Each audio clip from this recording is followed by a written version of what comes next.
Because he's after something that he got to process out of you.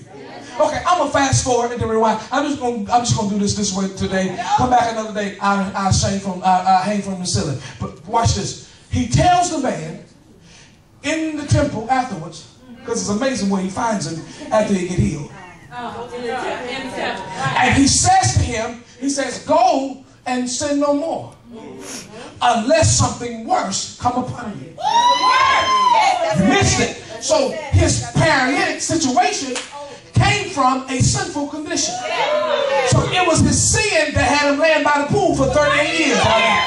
It was something he did that broke his limbs down, that made him lay there and he couldn't move. His struggle paralyzed him. His error paralyzed him. It wasn't no physical ailment that came through the family structure. It was how he was living that Yahweh decided, I'm going to lay you down until you understand what it is you need to understand. I'm going to lay you down. And some of you, you may not be laying down physically, but he got your life on hold. He has you at a halt. He has you at a standstill. And the reason why, because he's trying to work on something. He's trying to work out something out of your life so that you can be what he's called you to be. Can you fix this?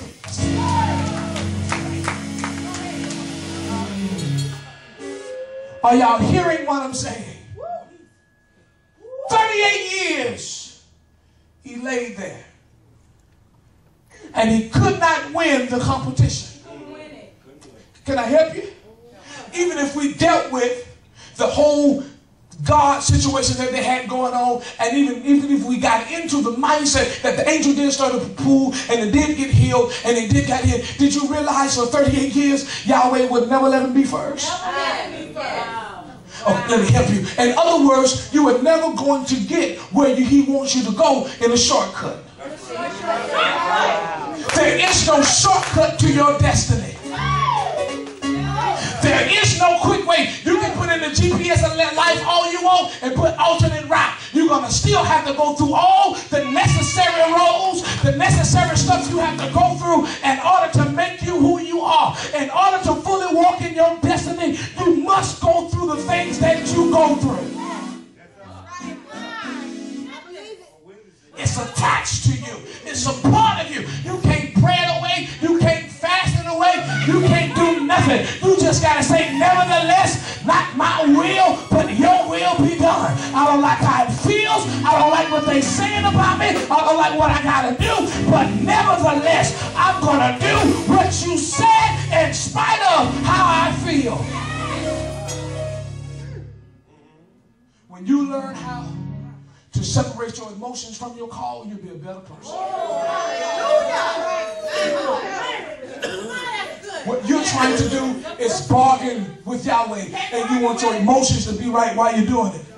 If you are called to greatness, you will always be in spiritual conflict. Let me go ahead and all y'all that want to be so anointed and want to be great, let me go ahead and help you. If you're going to be great, your life will be consistent of great challenges. Why? Because he always has to stretch you for the next level of greatness. You will never ascertain that level because you always have to go through something to prepare you for the next one.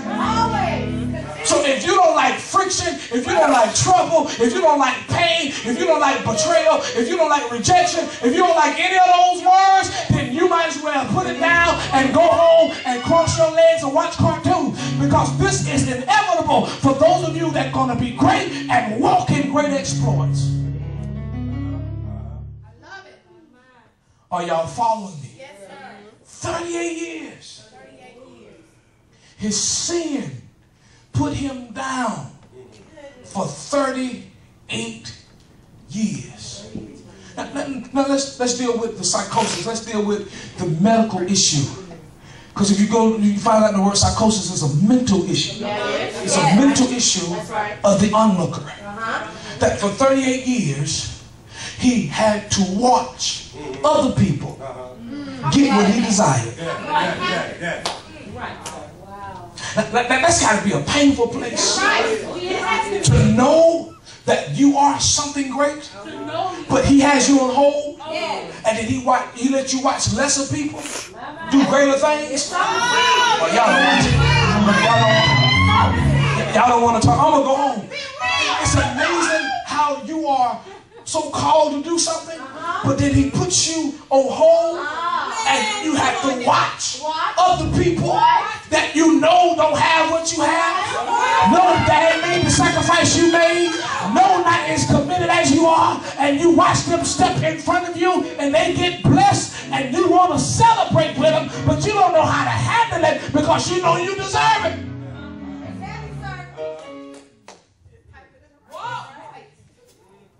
38 years. 38 years. 38 years.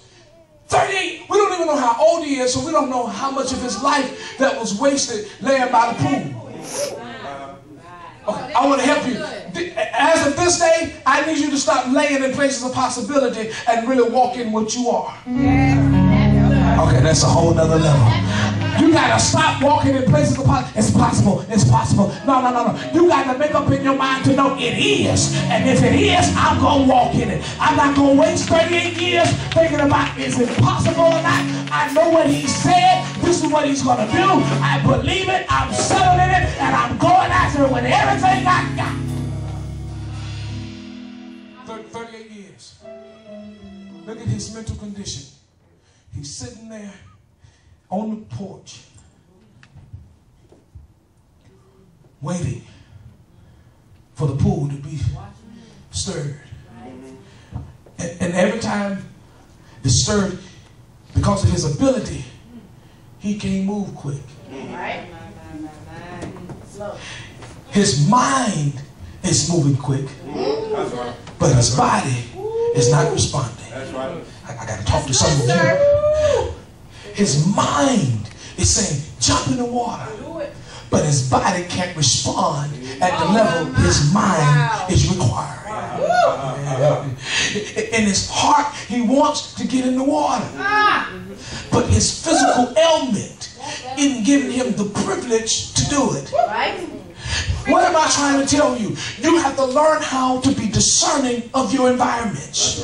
If your spirit is trying to get you to do something and your environment is halting you, maybe Yahweh is trying to give you a signal.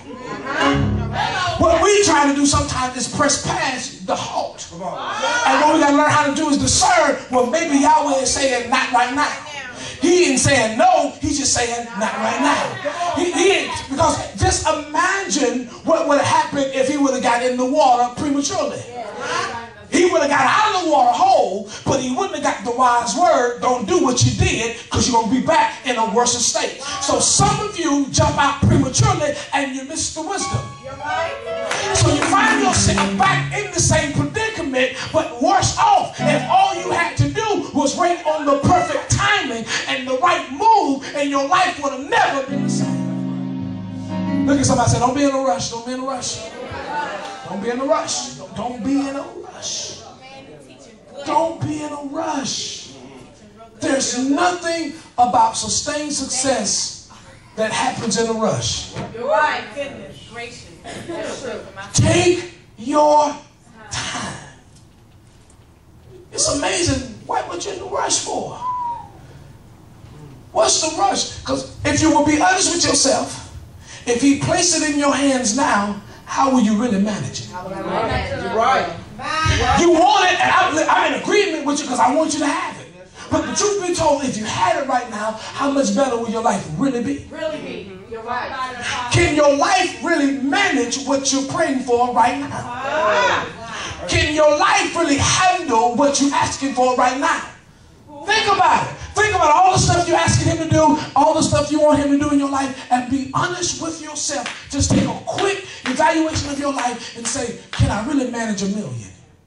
Right. Because I can't. I'm having a hard time with 20,000.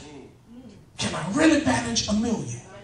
And if you can't really manage it, then that's why it's a necessity of you going through those dry seasons with finances to teach you how to maintain what you have before you get the million. It ain't that Yahweh is not going to honor his word for your blessing. He's just waiting on you to be ready to handle it. Because if he give it to you now, you're going to mismanage it and you're going to be back begging paying for it again when you had the opportunity and did not maximize. What Yahweh is trying to do is to develop you strategically so that when he blesses you, you can maximize the moment of the blessing.